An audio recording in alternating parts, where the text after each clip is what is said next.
Welcome to the HEARTS Entwined podcast. In this podcast, we'll be having discussions around the secrets which attract lasting, healthy, fulfilling relationships, creating a healthy mindset, and what women should know and understand about men. Introducing your host, Lyn Smith, the Queen of Hearts, relationship expert, trainer, speaker, and best-selling author of the Cupid's Bow technique. Lyn's mission is to have a positive impact in reducing divorce, domestic violence, and suicide. Welcome to the HEARTS Entwined podcast. This is your host, Lyn Smith, the Queen of Hearts. And today, listeners, I'm going to be talking about trans and self-identification and what my understanding of it is in relation to it all, because I don't feel I can stay silent about this, especially as I'm somebody that previously grew up in my teens and was twice seriously sexually assaulted at the hands of men in the worst way possible. And I think this is an area in our lives at the minute which is leaving the door open for predatory men to be able to access vulnerable women and girls. So this is the position I'm coming from, and I've done a lot of research and I've kept an open mind. I've tried to be as unbiased as possible given my history. But, on the one hand, I do understand that there will be some genuine people in the world that suffer with gender dysphoria and really don't like their bodies and with what sex they are.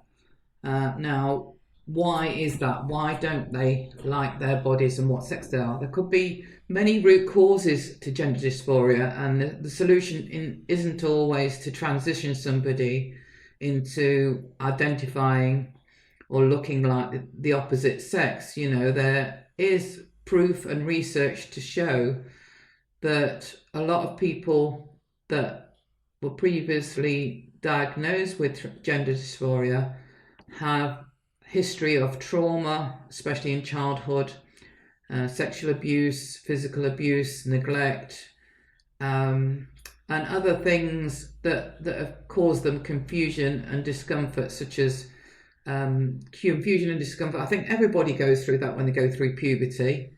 Some people might worry about what their sexual orientation is and not be comfortable with that, especially if they're in in particular a religious family that might not condone their sexuality.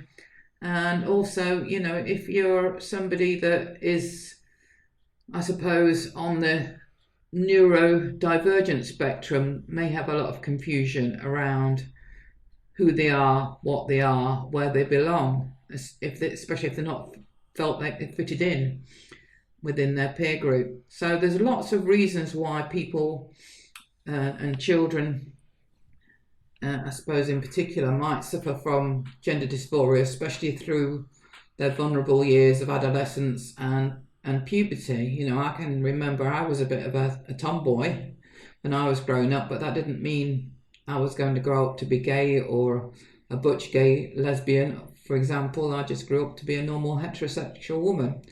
And I'm assuming it's the same, for a lot of young guys out there. There are some that I met in school, some lads who are quite effeminate, who grew up to be gay, but there are also some straight effeminate men out there, that are just a bit camp. So, there are reasons for our behaviours and for our choices, and we don't always conform to sexual and gender stereotypes, such as, you might find young boys are particularly interested in girly activities and toys, but that doesn't mean, that they need to be labelled as trans and be transitioned into being a little girl, for example. I worked as a preschool manager for many years in one of my many different varied careers, and we did see little boys sometimes that were very non-gender stereotypical, that enjoyed girly stuff, if you like, girly toys, girly clothes, dressing up in girly clothes and things like that. And you later find out, that when you see them grown up or growing through the teenage years, they're just normal gay lads, so to speak. So it doesn't mean, that they need to be told or affirmed that they must be a girl. So why did it happen? I think it's, for parents, it's quite a hard one to get their head around. For some parents, it might be that they maybe are not comfortable with their child possibly being gay. And, it's better for them to have a boy who's got gender dysphoria who believes he wants to be a girl rather than a boy who's gay. Is a better pill for them to swallow. And, it seems a very, very, very, very hard thing for other people to look on the outside to sort of see that might be the case. But I think in some cases that is the case. Other parents are told by so-called experts in the medical field that, if they don't transition their child, then that child is going to commit suicide, and there's no hard evidence to suggest that is the case. And probably they're more likely to go through feelings of feeling suicidal after embarking on things like puberty blockers and cross-sex hormones. So there's such a lot to unpack here. It really is a very controversial topic that's been argued a lot in recent years. And I can understand that people want to be kind to people that say they feel like they're being born in the wrong body or they want to be the opposite sex. But at the end of the day, we've got to look at the consequences of what happens if we do that, especially to children.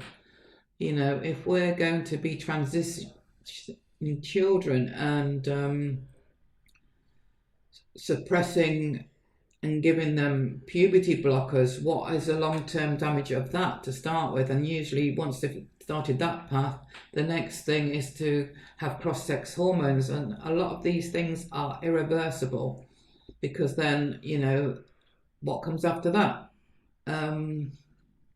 Certainly, possibly surgeries, where for boys that can lead to them having their genitals removed. And for girls, it usually, means the same, and having their breasts removed. And there's a lot of these girls and boys that have already gone through some of these procedures at a very young, vulnerable age where they're not really mentally and emotionally ready or fully understanding of the consequences of that. Because what child during teenage years is concerned about possibly having children one day? They're usually not even considering the option of that at that age.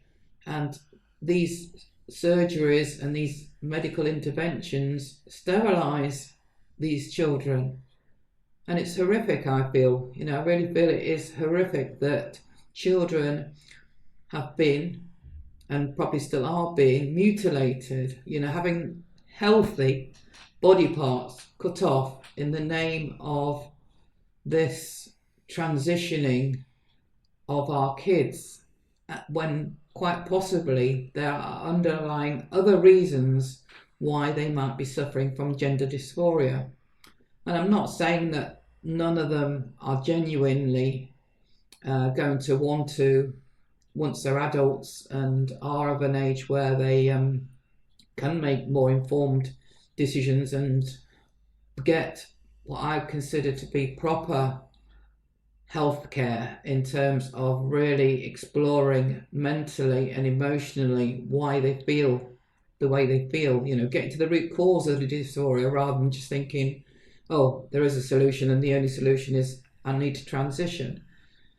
And there will be people, and there have been people that have transitioned as far back as God knows how many years ago, that have done the transition, that call themselves transsexuals rather than trans woman or trans man, which seems to be the case these days, but call themselves transsexuals. And, for them it was the right decision, but they're very, very much in the minority And certainly it's not as common as it seems to be today that people are identifying as, wanting to be the opposite sex.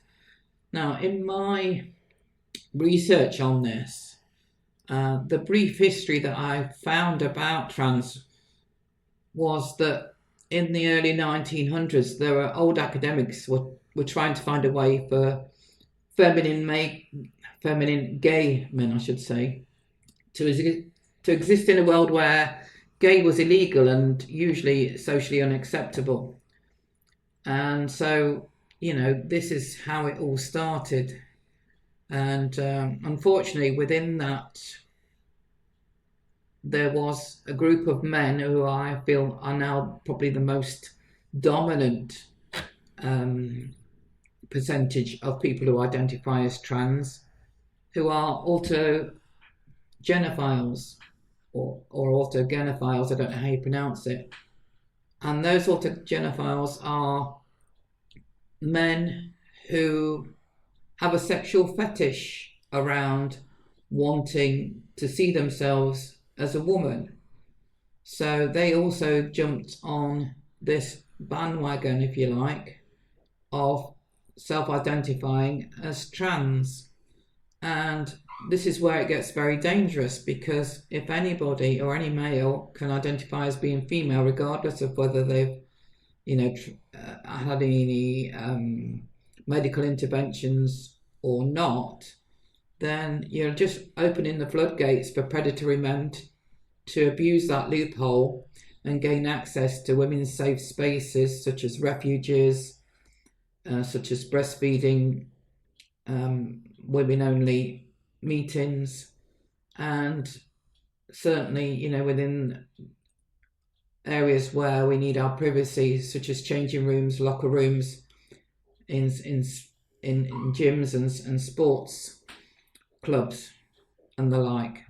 And it gets very, very messy, because obviously not everybody who identifies as trans, I'm specifically talking about boys and men now, are going to be predators.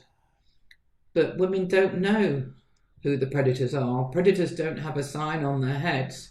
So if we open the door for all men, we're actually opening the door to those predators as well, and for those predators to use the loophole of self-identification that they are now calling themselves a woman, to actually be able to access not just women but girls as well. And this is going down a very, very dangerous path, in my view. Very, very dangerous path, because in my mind it's not protecting women, it's not protecting girls, and it's not protecting our children from being mutilated unnecessarily. It just beggars belief that it's come to this, in my mind. And who's profiting from it? Well, obviously places like the gender clinics and obviously Big Pharma are actually the ones that are benefiting from it, and unscrupulous surgeons, in my view. And it's just, for me, totally unacceptable. So in my understanding, there are two main categories of men who want to identify as women, and the men who want to identify as women are now labelling themselves as trans women. And there's, in my understanding, two main categories, and the first one are the HSTS, homosexual transsexuals, the feminine boys and men who are attracted to the same biological sex, and they are transitioning, and quite probably on the back of childhood experiences where they've suffered shame or abuse about their sexuality. I don't know, but I think there needs to be a lot more research done into this. But also the other category is the autogenophiles, like I mentioned earlier, who are usually, they can be, I think, straight or bisexual men who are sexually aroused by the thought or image of themselves as females. So do we want these men in our private spaces? And do we want women to be erased in terms of, who they are? Because, the language that some of these people that are indoctrinated in this ideology use are erasing terms that relate to women, such as calling people, well, I should say calling women pregnant people rather than women, for example, or, calling us chest feeders rather than breastfeeders. It's just shocking to me that this is happening, and it doesn't seem as though there's any common sense being used by mainstream media, the government, even our National Health Service in the UK. It's called the NHS, which is our National Health Service. When it comes to dealing with this, it just seems like, there's a lot of organisations that have been captured by this ideology around this sort of thinking that men, just because they say they're women, are then women and can access all things that women are able to access.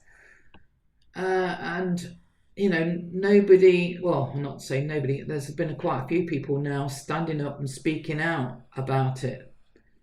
Whereas previously it was all hushed up and hidden, and women who did speak out about it, and even men who are getting on board now and speaking out about it, who are more gender critical and opposed to all this, were cancelled, and they lost their jobs, and they were arrested for hate speech, or what's hateful about it? Honestly, what is hateful about speaking the truth about what's happening? We're not people that are hateful for wanting to speak the truth about what is happening to our women, our girls, and our children. Anyway, I just felt I needed to get that out there, because for me this is a topic that puts me, in terms of my senses, on high alert around it all, because I want to be able to protect women. I want to be able to do my bit to protect girls, and I want to do my bit to be able to protect our children from making decisions that are going to have lifelong, life-altering consequences, and they're going to be sterilised for life, and also in a situation where they've probably lost their body parts that are not going to ever be the same again. It's horrific to me, I go as far to say barbaric in my mind, that we're allowing this, and have allowed this, in the name of gender affirming care. It's laughable in a sense to me that it's referred to as gender affirming care. Really? Not on my watch. Anyway, that's all I've got to say about it for today,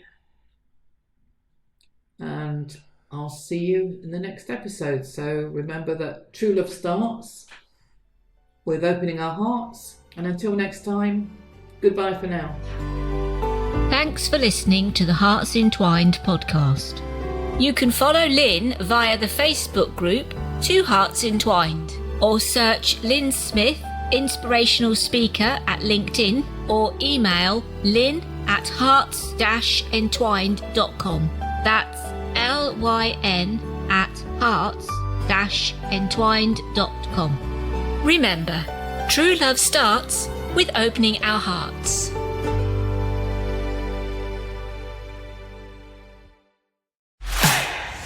This episode was brought to you by Disruptive Media, helping bold entrepreneurs stand out through podcasting, video, and social content.